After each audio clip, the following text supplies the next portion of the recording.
Startup मंत्र के एक और खास एपिसोड में आज हम बात कर रहे हैं फूड स्टार्टअप्स की। जी हाँ, एक ऐसी दुनिया जो आपके स्वाद और आपकी दिलचस्पी से जुड़ी हुई है।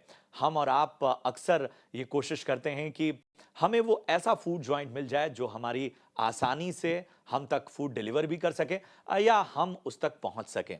और आज की टेक्नोलॉजी भरी दुनिया में बहुत सारे फूड टेक स्टार्टअप्स इस दुनिया में बहुत बड़ी भूमिका निभा रहे हैं और ऐसे ही एक फूड टेक स्टार्टअप के फाउंडर और सीईओ हमारे साथ मौजूद हैं। मैं परिचय करा दूं, हमारे साथ मौजूद हैं करण तन्ना। करण, बहुत अच्छा लगा आप स्टूडियो में आए और मैं आपकी पूरी जर्नी से गुजर रहा था। फोर्ब्स की आप 30 अंडर 30 की सूची में शामिल हैं, जीक्यू की ब्रांड्स की सूची में आप शामिल हैं, बहुत सारे स्टार्टअप्स में आपने बड़ा योगदान दिया है। तो हमें बताएं कि ये जो घोस्ट किचन है, बड़ा अच्छा नाम, बड़ा इंटरेस्टिंग सा नाम है, इसकी शुरुआत कहाँ से हुई और इसके पीछे की सोच क्या थी? ग्रेट, थैंक यू मुझे यहाँ शो पे लाने के लिए। सबको मेरा स्वादिष्ट भरा नमस्कार। ये मेरा थर्ड फूड स्टार्टअप है। अरे वाह! मैं ऑटोमोबाइल इंजीनियर हूँ और जो व्यूअर्स होंगे वो भी काफ़ी लोग अलग अलग फील्ड से होंगे, बट उनको फूड में जाना होगा। तो मैं भी उन्हीं में से एक था कि जिनका कोई फूड का बैकग्राउंड नहीं था और बिजनेस करना था, एक ड्रीम रहता है, कैफ़े खोलना था। और मैंने 2 फूड स्टार्टअप्स किए और अभी घोस्ट किचन्स किया। मैं घोस्ट किचन्स के बारे में पहले बताऊंगा। जैसे कि ये नाम दर्शाता है, ये डार्क किचन, वर्चुअल किचन, ये सारे क्लाउड किचन, ये सारे सिनोनिम्स है। ये सारे एक दूसरे के रिप्लेसमेंट में वर्ड्स यूज़ किए जाते हैं। इसका मतलब ये है कि एक किचन इस जगह पे होगा कि आपको रिटेल आउटलेट नहीं दिखेगा उसका, जैसे आपको मैकडॉनल्ड्स, डोमिनोज का दिखता है, बट आप इसको as a internet restaurant order कर पाएंगे। आप इसको ऑनलाइन फूड डिलीवरी एग्रीगेटर्स है जैसे स्विगी, जोमेटो, मैजिक पिन वगैरह, उस पर आप इसको डिस्कवर कर पाएंगे, ऑर्डर कर पाएंगे। और एक किचन जो छुपा हुआ है आपकी नज़रों से, उसका ये मतलब बिल्कुल भी नहीं है कि किचन में कोई गड़बड़ी है, जैसे कि एक परसेप्शन होता है कि किचन गंदा है। ये उन्हीं रूल्स और रेगुलेशन से बना हुआ होता है जैसे कि कोई रेस्टोरेंट या होटल किचन हो। बट ये किचन आपकी नज़रों के सामने नहीं होता, क्योंकि इसकी रियल एस्टेट एडवांटेज मिलती है हमको। सेकंड फ्लोर पे होता है, फर्स्ट फ्लोर पे होता है, और वहाँ पे आपका फूड प्रिपेयर होता है। जोमेटो, स्विगी के राइडर कलेक्ट करते हैं और आपको दे देते हैं। तो लास्ट 5-6 सालों में बिकॉज स्विगी, जोमेटो ने मिलके एक कंज्यूमर बिहेवियर चेंज किया है। पहले आपको याद हो कि हमारे टीवी के नीचे के ड्रॉअर में पेम्पलेट्स रहते थे और हम फ़ोन करते थे। जी, जी। बट शायद जो अल्फ़ा जनरेशन है उनको ये बिल्कुल याद ही नहीं होगा कि ऐसा भी कुछ होता था। बिल्कुल। सो ये जब से स्विगी, जोमेटो ने 60-70 हज़ार करोड़ एनुअल बिजनेस किया है फूड डिलीवरी का, तब से रेस्टोरेंट्स ने ये सोचा कि अगर हमको फूड डिलीवरी करना है तो हम प्राइम रियल एस्टेट में क्यों जगह ले, क्यों ना हम पीछे जगह ले, क्योंकि डिस्कवरी तो ऑनलाइन रियल एस्टेट पे हो रही है। और इसीलिए ये नाम घोस्ट किचन्स हमने सोचा, क्योंकि ये एक तरीके से दिखता नहीं है, ये भूत है बट अच्छा भूत है। So that's why ghost kitchens as a name. बिल्कुल, बहुत अच्छी बात है ये। और इन सब के बीच में एक चीज़ और मैं समझना चाहता हूँ आपसे कि आपने स्विगी, ज़ोमैटो और बाकी प्लेयर्स की बात की। आपके इस सेगमेंट में किस तरह का, क्योंकि देखिए स्विगी, ज़ोमैटो का कॉम्पिटिशन या इस सेगमेंट में जो कॉम्पिटिशन है वो तो हमें दिख रहा है। आपके इस बिज़नेस में कॉम्पिटिशन किस तरह का है, या अभी ये यूनिक है तो इसलिए बहुत ज़्यादा कॉम्पिटिशन मौजूद नहीं है? नहीं, आपने बहुत ही इंटरेस्टिंग सब्जेक्ट छेड़ा, क्योंकि लास्ट 6 सालों में बिकॉज ये नया बिजनेस है, काफ़ी सारे बिजनेस मॉडल्स इरप्ट होते जा रहे हैं, जो कि बहुत इंटरेस्टिंग है। जैसे कि एक है क्लाउड किचन या इंटरनेट रेस्टोरेंट मॉडल, जिसमें हम अपनी खुद की ब्रांड्स बनाते हैं और खुद के किचन्स में ये ब्रांड्स को चलाते हैं, और जैसे ही ऑर्डर आता है हम बना के रखते हैं, स्विगी, जोमेटो डिलीवर कर देता है। इसमें सबसे बड़ी कंपनी दुनिया की है रेबेल फूड्स, जो हमको प्राउड होना चाहिए कि एक इंडियन कंपनी है, यूनिकॉर्न है, जिनकी ब्रांड्स बहरूस बिरयानी वगैरह है। सो ये मॉडल करती है। दूसरे ये मॉडल्स है जो ग्लोबली काफ़ी सक्सेसफुल है, जिसमें जो रियल एस्टेट मॉडल है, जैसे ऑफिस में कोवर्किंग स्पेस होती है, वैसे कोई एक बहुत ही बड़ा किचन खोलेगा, उसको छोटे छोटे किचन्स में डिवाइड करेगा और अच्छा। वो लीज आउट करेगा। ओह! तो वो सब लीज मॉडल हो गया। तो उसमें आप आपकी ब्रांड्स चला सकते हैं। जो जोमेटो, स्विगी ने भी यहाँ पे कोशिश की ग्रो करने की, सप्लाई का जो इश्यू है उसको सॉल्व करने के लिए। सो वैसे भी मॉडल्स है। तीसरा एक ये मॉडल है जो किटोपी करके एक ग्लोबली कंपनी है, बहुत ही बड़ी, सॉफ्टबैंक फंडेड, कि जो किचन खुद खोलेगी बट अपनी ब्रांड्स नहीं चलाएगी, वो दूसरों के ब्रांड्स चलाएंगे, सो वो ऑपरेटर हो गए। ओके। और एक चौथा मॉडल है जो हमारा मॉडल है, जो काफी यूनिक मॉडल है, जो एक बहुत ही बड़ी प्रॉब्लम सॉल्व करता है, जो है वर्चुअल ब्रांड्स मॉडल। ठीक है। रेस्टोरेंट्स बेचना चाहते हैं स्विगी जोमेटो पे, ऑनलाइन फूड डिलीवरी बढ़ाना चाहते हैं, बट ये इसको समझ नहीं पाए कि ये कैसे फूड ई कॉमर्स बिजनेस है। इसके पीछे काफ़ी एल्गोरिदम्स होते हैं, इसके पीछे काफ़ी मेट्रिक्स होते हैं जो कि कस्टमर को इफेक्ट करते हैं, जो कि स्विगी जोमेटो की प्रॉफिटेबिलिटी को इफेक्ट करते हैं, और उससे आपका इंटरनेट रेस्टोरेंट का लिस्टिंग ऊपर या नीचे दिखेगा और उसकी वजह से आपको ऑर्डर कम या ज़्यादा आएंगे। जी। सो रेस्टोरेंट्स ये अभी समझ नहीं पाए क्योंकि नया है, तो हम हमारी ब्रांड उनको लाइसेंस करते हैं कि आप हमारी ब्रांड यूज कीजिए। हमको पता है कि स्विगी जोमेटो को क्या चाहिए, कंज्यूमर को क्या चाहिए, हम आपको ऑर्डर लेने में हेल्प करेंगे, हम आपका कैटलॉग मैनेज करेंगे।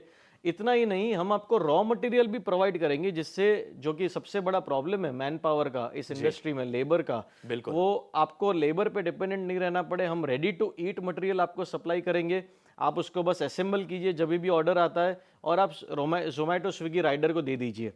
इससे क्या होगा कि जो रेस्टोरेंट की अंडर यूटिलाइज्ड कैपेसिटी है, उनके इक्विपमेंट्स जो खाली पड़े रहते हैं, मैन पावर जो फ्री रहता है, उसको यूटिलाइज वो लोग कर पाएंगे और उनको पूरा रीडिस्कवर मॉडल नहीं करना पड़ेगा कि स्विगी जोमेटो में कैसे बेचना। तो बिल्कुल। हम हमारी ब्रांड्स उनको लाइसेंस कर रहे हैं, जिससे हमारी ब्रांड्स का जब ऑर्डर कंज्यूमर देगा उस पर्टिकुलर हाइपर लोकल एरिया में, तो वो ऑर्डर जाएगा हमारे रेस्टोरेंट पार्टनर में और वो हमारा रॉ मटेरियल सप्लाई किया है उसको यूज करके असेंबल करेंगे, पैकेज हमारे ब्रांडिंग में करेंगे और स्विगी जोमेटो को दे देंगे। तो इससे उनको इंक्रीमेंटल सेल मिलेगा। वाकई। तो ऐसे हमारे 150 पार्टनर्स हैं इंडिया में, 30 सिटीज में। और जैसे हम ये मॉडल ग्रो कर रहे थे, हमने ये भी देखा कि हमारी ब्रांड बहुत ही अच्छा कर रही है काफ़ी जगह में। तो अभी हम हमारे भी कंपनी ओन स्टोर्स, खुद के स्टोर्स खोल रहे, किचन्स खोल रहे, जिसमें हमारी खुद की ब्रांड्स चला रहे, और जो भी ब्रांड्स अच्छा कर रही है, अभी नेक्स्ट 6 से 8 महीनों में हम उनके रिटेल स्टोर्स खोलेंगे। जैसे हमने ई कॉमर्स में देखा, मामा अर्थ, शुगर, ये सारी ब्रांड्स कि जिन्होंने पहले डिजिटल फर्स्ट प्रेजेंस था और फिर उनका पॉपुलैरिटी Physical बढ़ गया, stores, जी। फिर फिजिकल स्टोर्स जिससे पेनिट्रेशन ज्यादा हो पाए, ब्रांड पॉपुलैरिटी, अभी हम उसी पाथ पे तो एक जाएंगे। रजिस्ट्रेशन भी लोगों के आते जाते एब्सोल्युटली। सो जैसे हमारी ब्रांड है स्टार बॉय पिज्जा, काफी पॉपुलर है। जैसे जी। Speak burgers by chef Vicky Ratnani, celebrity chef है शेफ विकी रत्नानी, उनकी पार्टनरशिप में हमारी ब्रांड है। तो ये दो ब्रांड्स का हम एक हाई स्ट्रीट पे आउटलेट खोलेंगे।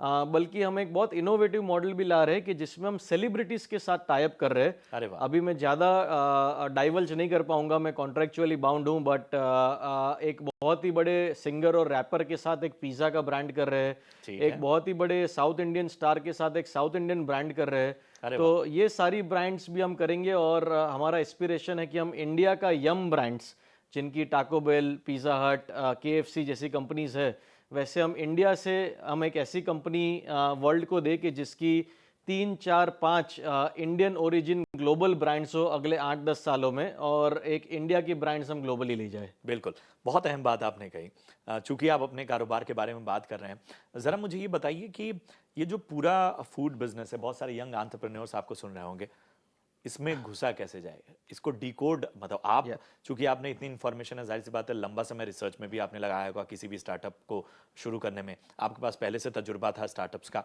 लेकिन जो बहुत फ्रेश माइंड है, जिन्हें आइडिया एक्साइट कर जाता है, उनके लिए क्या आपकी सलाह होगी?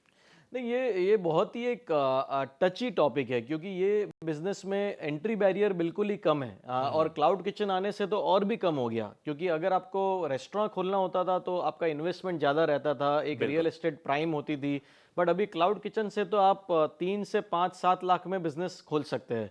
आपको लगता है कि इजीली स्विगी जोमेटो पे लिस्ट कर देंगे तो बिजनेस आना शुरू हो जाएगा, बट ये बिजनेस मैं ये नहीं कहूँगा कि मुश्किल है, मैं इनकरेज करूँगा, क्योंकि काफ़ी ऐसे एंटरप्रेन्योर्स हैं मेरे जैसे कि जिनका कोई फूड बैकग्राउंड नहीं था, और उन्होंने ये बिजनेस खोला और अभी बहुत ही बड़ी कंपनीज चला रहे, काफ़ी लिस्टेड कंपनीज भी है, काफ़ी प्राइवेट इक्विटी फंडेड कंपनीज भी है।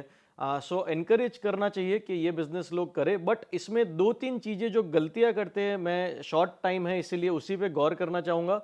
कि ये जो एक्साइटमेंट आपने बताया वो एक्साइटमेंट कितना सस्टेन हो पाता है, वो उनको पहले देखना है। तो हमेशा उनका एक्साइटमेंट टेस्ट करे, कोई रेस्टोरेंट में जाके काम करे 2 महीना 3 महीना, क्योंकि ये एक ऐसा बिजनेस है कि दिन के 10-12 घंटे 14 घंटे काम करने पड़ते हैं, लेट नाइट हो जाता है, काफ़ी सेक्रीफाइसेस करने पड़ते हैं। बिल्कुल। और जब आपके दोस्त हॉलीडेज पे मूवीज में गए, जब वो दिवाली बना रहे, तब आपका सबसे ज़्यादा रश टाइम होता है। ओह! तो पहले आप टेस्ट कीजिए अपने आप को कि क्या आप उस बिजनेस के लिए बने हो, क्या वो आपका एक्साइटमेंट है, वो पैशन है जो आपको सस्टेन करके ले जाएगा। क्योंकि ये बिजनेस में दो चीज़ें बहुत ही इंपॉर्टेंट है जो मैंने एक्सपीरियंस से सीखी है, कि पैशन और पेशेंस। बिल्कुल। हाँ, ये दो में से एक की भी कमी होगी तो आप टूट जाएंगे और आप आगे नहीं बढ़ पाएंगे। और दूसरा कि आपके कैपिटल इन्वेस्टमेंट को अंडर एस्टिमेट मत कीजिए। आप जब आउटलेट खोलते हैं, आप तब तक का ही कैलकुलेट करते हैं कि मेरे को इतने का इक्विपमेंट्स लेना होगा, इतना रेंट डिपॉजिट लेना होगा, बट आपको 6 से 9 महीना का एक लॉस भी कैलकुलेट करके कैपिटल एक्सपेंस में मान के चलना चाहिए, क्योंकि उतना समय आपको ब्रेक इवन होते हुए लगेगा ही। बिल्कुल। आप बिजनेस समझेंगे, और ये गलतियां लोग करते हैं जिससे दूसरे तीसरे महीने में उनके पास फंड खत्म हो जाता है।